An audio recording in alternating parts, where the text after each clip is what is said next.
Cette vidéo a fait le tour du monde et tu m'étonnes qu'elle a fait le tour du monde. Je vous mets la vidéo juste ici pendant les explications. En fait, sur cette vidéo, on y voit Michael Jordan en train de pincer les fesses d'un petit garçon et de lui caresser les jambes.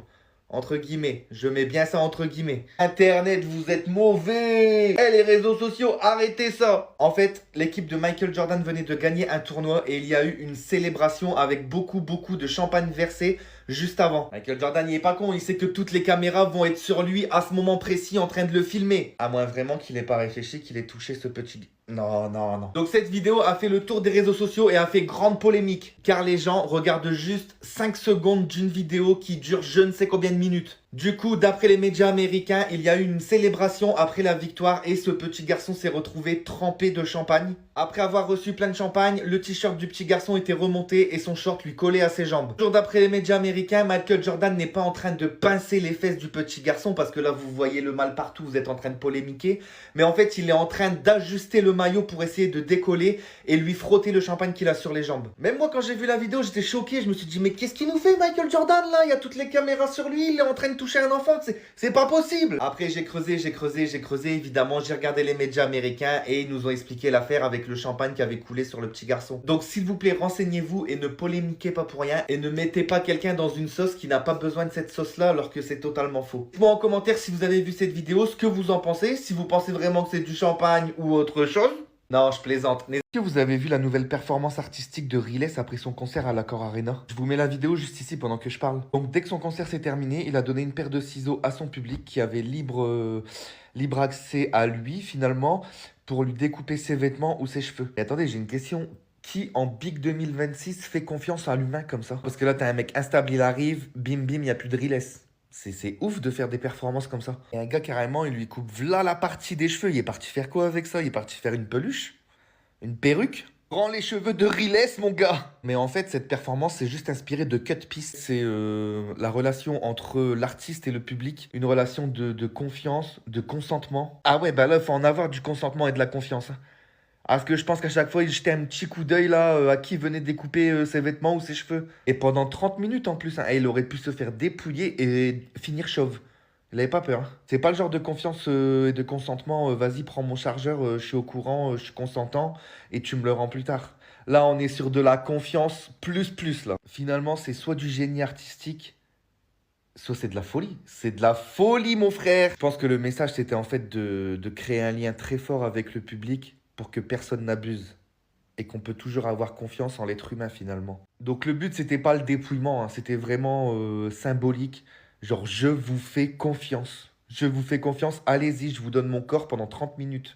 Alors mesdames, mais surtout messieurs, alors attention, un magasin va offrir le jeu GTA 6 qui est tant attendu. Oh, j'ai l'impression que ça fait 18 ans qu'on l'attend le jeu. Ils vont offrir le jeu à toute personne mettant au monde un enfant le 19 novembre 2026. Soit le même jour que la sortie du jeu GTA 6. Enfin, si la date de sortie, elle n'est pas reculée d'ici là, tu connais, on sait jamais. Il y a un autre petit souci, c'est que c'est un magasin en Norvège. Alors préparez vos bagages et prenez vos billets d'avion dès maintenant là pour payer le moins cher.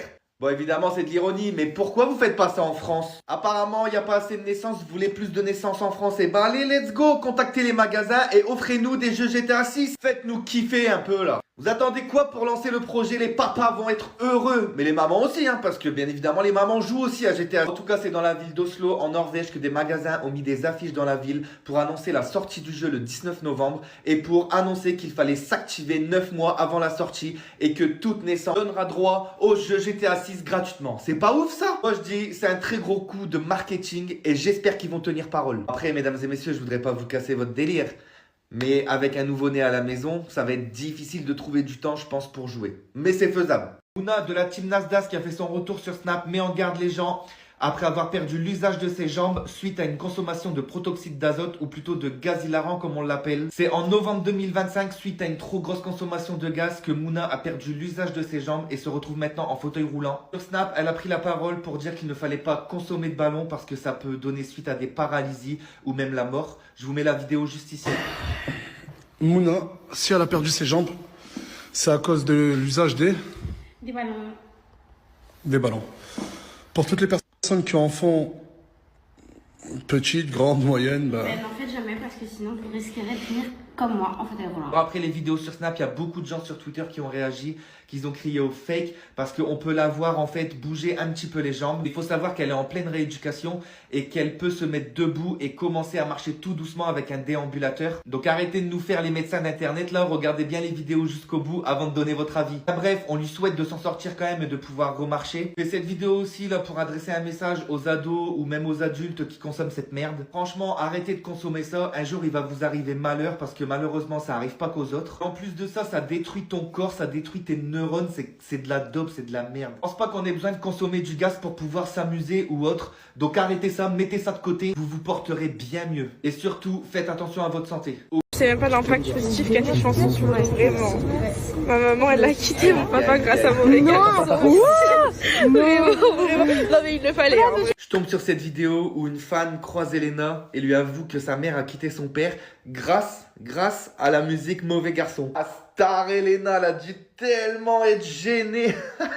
D'ailleurs, elle enchaîne sur un autre sujet direct. La fille, dans ses paroles, dit bien qu'il le fallait, donc ça devait être une relation qui était en train de devenir sûrement toxique, mais c'est vraiment lunaire cette situation. Moi aussi, je vous parle ça le jour de la Saint-Valentin, rupture, etc. Mais bon. Comme quoi, on croit souvent qu'une musique, c'est juste une mélodie ou un refrain qu'on va chanter et tout pour le fun, mais en fait, pas du tout. Des fois, c'est les musiques elles-mêmes qui décident de nos histoires. Comme quoi, on peut s'aimer pendant des années et boum, il suffit d'une musique pour mettre des mots sur ce que la personne n'a jamais osé dire. Et là, c'est la rupture. Il y a vraiment des musiques qui créent des liens et qui rapprochent des gens. Et au contraire, il y a vraiment des musiques qui séparent les gens et qui font ouvrir les yeux. C'est juste dingue. Comme quoi, une chanson peut devenir la dernière conversation d'un couple en fait. Ça fait 2 jours que j'ai vu cette info, mais ça fait 2 jours que je ne voulais pas sortir cette vidéo parce que j'y croyais pas. Lucie, pas toi Lucie. Maintenant, il y a quoi? Lucie Bernardoni est accusée de violence sur sa fille de 15 ans. Lucie, c'est une répétitrice emblématique de la Star Academy. En plus, c'est un programme que je suis et que je kiffe. Ce comportement-là qu'on lui met sur le dos là depuis quelques jours, c'est vraiment une image qui est contraire à ce qu'elle reflète à l'écran. En tout cas, c'est depuis déjà le 29 novembre qu'une plainte a été déposée contre elle pour violence sur sa fille. Et ça, c'est une source sûre, même si elle reste toujours innocente pour le moment. Son ex-compagnon Pedro a décidé de mettre cette histoire sous les feux de projecteur. D'après ses dires, il sait que c'est une vérité d'après lui qui va déranger beaucoup de monde. Et ça, je le comprends, parce que même moi, ça me dérange.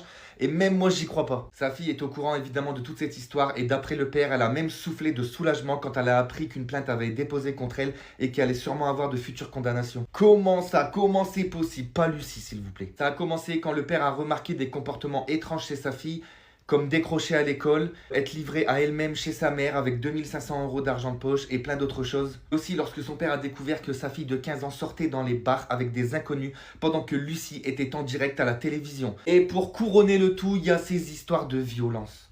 Punaise, c'est pas possible. Je le rappelle, pour le moment, elle est toujours innocente et j'espère de tout cœur que cette histoire est fausse. Je la vois clairement pas faire ça, mais parfois on sait pas ce qui se passe derrière une porte fermée et on peut être étonné et tomber sur le fiac. Affaire à suivre pour le moment, mais je pense qu'on risque d'être très surpris. Voilà, je pense que tout le monde a entendu parler de cette histoire depuis quelques jours. Je vois un peu partout que Theodora aurait taclé Elena après les victoires de la musique. En tout cas, avant de parler de la polémique, bravo à ces 2 artistes qui ont remporté des trophées pendant la soirée. Maintenant, la polémique, c'est quoi? C'est qu'il y aurait une histoire de plagiat. Ce serait Elena avec son clip Capuche qui aurait plagié celui de Theodora, fashion designer. Ça a beaucoup fait réagir les internautes sur Twitter, etc. Ils ont fait des comparaisons, etc. Et il y aurait une histoire de plagiat. Quand elle a remporté les trophées, Theodora, pendant son discours de remerciement, aurait lancé un big up à toutes ses concurrentes, à Mickey, à Marguerite, sans citer celui d'Elena, alors que c'est bien elle qui était nommée à ses côtés dans la même catégorie. Déjà là, ça commençait à parler. Après la cérémonie, Theodora a lancé un live, ça a fait polémique aussi, je vous mets la vidéo juste ici. Big up à Mickey, big up à Marguerite. Et voilà, et tous les gens qui continuent à me copier, pardon. Désolé. Alors dans ce live là justement, elle refait un big up à Mickey et à Marguerite. Et là elle dit à tous les gens qui continuent de me copier, non désolé. Ça aussi ça a énormément fait parler parce qu'elle parle de plagiat. Elle refait un big up à des artistes mais elle fait pas de big up à Elena, alors qu'il y a une polémique de plagiat. Mais par contre elle lance un petit pic en mode ouais, ceux qui me copient c'est mort. Alors est-ce qu'elle surfe sur le buzz et qu'elle fait référence à la polémique de plagiat vis-à-vis d'Elena? On sait pas. En tout cas, les fans d'Elena sont persuadés que c'est un pic qui est adressé à l'artiste. Mais au contraire, d'autres personnes disent que ce n'est pas du tout destiné à Elena parce qu'en fait, on n'a aucune preuve qu'elle parle d'elle. Et en plus de ça, les 2 artistes n'ont jamais parlé de cette histoire et n'ont jamais réagi à cette polémique. Vous avez vu ça en Amérique? Il n'y a que les avocats d'Amérique que tu verras faire ça. Toujours dans l'excès, les frérots. Et le rap est bon.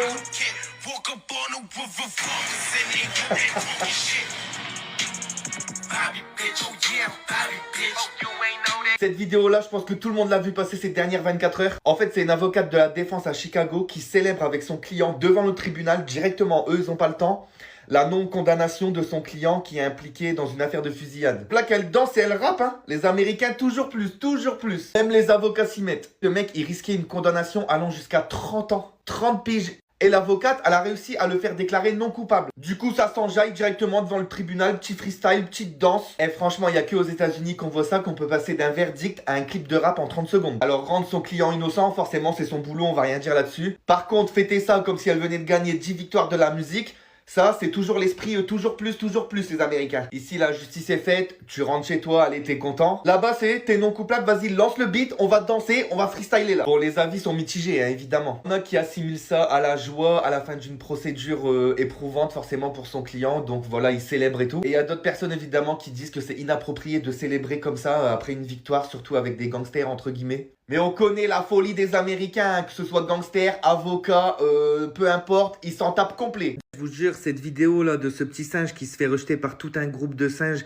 et qui trouve refuge dans une peluche, elle m'a tellement fait de la peine. J'ai plus de peine pour lui que pour les humains, mais c'est un truc de ouf ça. Regardez comment il se jette dans les bras de la peluche. Les hypersensibles, passez cette vidéo. L'histoire de ce petit singe là, elle se passe au Japon. Malheureusement, dès la naissance, il a été rejeté par sa mère. Cette histoire a fait le tour des réseaux sociaux et ça a ému des gens du monde entier quand le zoo a partagé son histoire sur son compte Twitter. Regardez comme il est mignon avec sa petite peluche. En fait, c'était un don de Ikea qui a donné beaucoup de peluches parce que l'histoire de ce petit singe les a émus. Et lui, comme il est rejeté par tout un groupe, parce que là, ils font pas d'effort, le groupe, ils veulent pas l'accepter. Et il est rejeté par sa mère dès la naissance. Il a trouvé refuge auprès de cette petite peluche. Il la prend partout avec lui, même quand il se fait attaquer par ses congénères. Il prend cette peluche et il la serre fort contre lui. Il dort avec comme un doudou. Et j'ai envie de lâcher ma larme. Je crois que j'ai une poussière dans l'œil. Même Ikea en Espagne en a profité pour faire la promo de cette peluche en mettant une photo sur leur site avec le petit singe Ponch en écrivant « Mama des Ponch ». C'est pas trop mignon ça si les gens vont pas aller se jeter dans les rayons pour acheter cette peluche. Enfin bref, l'histoire de ce petit singe m'a vraiment ému, comme quoi ils ont vraiment besoin de quelqu'un ou de quelque chose pour avoir un lien social, pour se protéger, pour se sentir bien. En tout cas, le zoo au Japon le surveille de très près et j'espère que ses congénères vont pas lui faire mal là. C'était la petite histoire mignonne du jour. N'hésitez pas à commenter pour me dire si vous avez vu passer l'histoire de ce petit singe trop mignon. Et abonne-toi pour d'autres vidéos. Bonne journée! Cette nuit, on a appris que Eric Den, acteur emblématique de la série Grey's Anatomy, connu pour son charisme et ses rôles emblématiques, est décédé à l'âge de 53 ans. En avril 2025, il avait annoncé sur les réseaux qu'il était atteint de la maladie de Charcot. C'est vraiment une maladie destructrice parce que depuis son annonce et son décès, il s'est passé moins d'un an. Quelques mois après son annonce, il avait déjà perdu l'usage d'un bras et il avait été aperçu en fauteuil roulant. Quelques mois encore après, pendant l'hiver 2025, il avait perdu l'usage de ses deux jambes aussi et il commençait à avoir des problèmes de parole. En 2026, il avait pas mal d'événements aussi, mais malheureusement, il a dû tout annuler parce qu'il était plus en capacité de se déplacer et à participer à plein d'événements. Il y a de nombreuses personnalités qui ont connu Eric Den ou qui ont joué des rôles avec lui, qui lui ont rendu hommage sur les réseaux. Il y a eu Patrick Dempsey, il y a eu aussi Alyssa Milano qui lui a rendu hommage. Kevin McKidd aussi lui a rendu hommage, je pense que vous connaissez tous ces acteurs là. Kim Raver lui a rendu également hommage et plein d'autres personnalités. Sa famille a publié un communiqué sur les réseaux sociaux en disant qu'il a passé ses derniers jours avec ses amis chers, sa femme et ses deux filles. En tout cas, sachez que le cinéma perd un très grand acteur, ça c'est clair. Et on souhaite toutes nos condoléances à sa famille et à son entourage. N'hésitez pas à commenter pour réagir à la vidéo et abonne-toi. Bonne journée!